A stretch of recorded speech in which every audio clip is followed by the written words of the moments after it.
vous remercie, Monsieur le Président. En préambule, je voudrais dire que je suis profondément choquée par les propos que vous avez tenus et qui insultent les représentants de 13 millions d'électeurs. Je passe à mon intervention. Monsieur le Président, chers collègues, une politique pro-vélo peut-elle, à elle seule, résumer l'ambition d'une région de 5,5 millions d'habitants, dotée d'un budget aussi important que le nôtre? C'est un débat quasi philosophique qui s'offre à nous ce matin avec le rapport que vous venez de nous présenter et avec votre faculté à voir le vélo comme la réponse à tous les problèmes. Mais avant de le traiter, posons d'emblée les bornes de celui-ci pour éviter les absurdes caricatures dont vous risquez de nous affubler. Pour cela, je vais vous livrer une confidence. Oui, au Rassemblement national aussi, nous aimons le vélo et faire du vélo. En famille, bien sûr, avec nos enfants, entre amis aussi, en vacances également sur les bords de la Marne, de la Moselle ou encore du Rhin. Sans être cyclo-gaga, nous laissons cela à la gauche et à l'extrême gauche NUPES. Nous n'avons pas de posture de principe sur ce mode de transport. Aussi, même si c'est enfoncer une porte ouverte que de le dire, nous estimons que chacun est libre de se déplacer comme il le veut et surtout comme il le peut.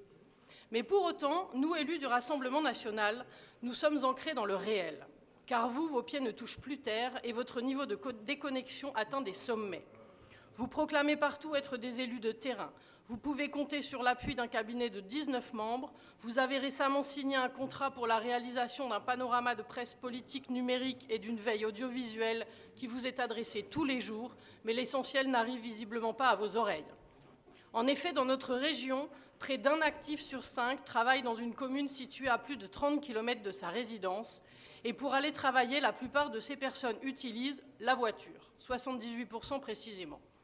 Concernant les frontaliers, nombreux dans notre région, la moitié d'entre eux parcourent plus de 38 km. Et ce n'est pas moi, Ambline Duparc, qui le dit, mais l'INSEE, dans une analyse publiée en mai dernier. Notons aussi qu'en 6 ans, les distances parcourues par les actifs pour se rendre au travail ont augmenté. Ainsi, le trajet médian s'est encore allongé de 1,2 km. Donc, sincèrement, le vélo n'est pas, pour eux, une solution quotidienne adaptée, car ils ont davantage besoin de leur voiture, que vous le vouliez ou non. Je l'avais déjà soulevé lors de la plénière du mois de novembre dernier. Avec un minimum de sens pratique, on sait très bien qu'une mère de famille n'ira pas faire ses courses au supermarché à vélo, qu'une personne âgée ne se rendra pas à ses rendez-vous médicaux à vélo, ni un salarié ne se rendra à la gare TER située à 5 km de son domicile à vélo pour ensuite prendre son train pour aller travailler. N'en déplaise à monsieur le maire d'Aubernais.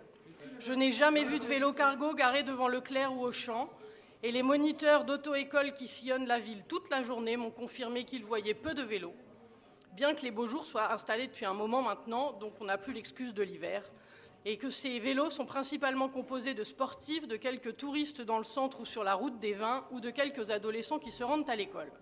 Bref, c'est ici que le bât blesse, puisque nous ne pouvons pas nous empêcher de mettre en lien votre obsession du vélo avec votre folle politique anti-voiture.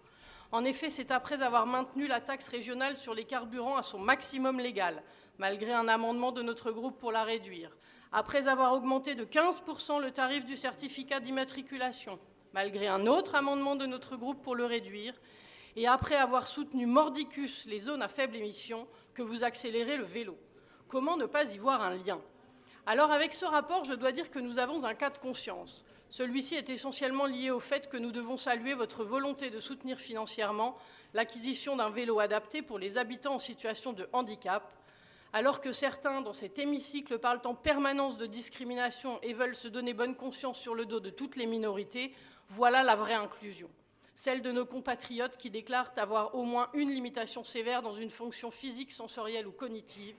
Ils sont près de 7 millions et sont trop souvent oubliés par les politiques publiques, y compris ici. Mais pour eux, très sincèrement, l'effort de la collectivité est limité, voire inexistant, puisque 88,24% des aides échapperont à ce public fragile. De plus, vous indiquez vous-même que l'acquisition d'un vélo adapté coûte environ 4 000 € et est variable selon le type d'adaptation nécessaire. Et vous retenez une aide financière de 70% du reste à charge du coût TTC de l'équipement qui sera donc plafonné à 3 000 €. Et vous avouez ainsi en toute transparence que le nombre de bénéficiaires est estimé à 120 personnes.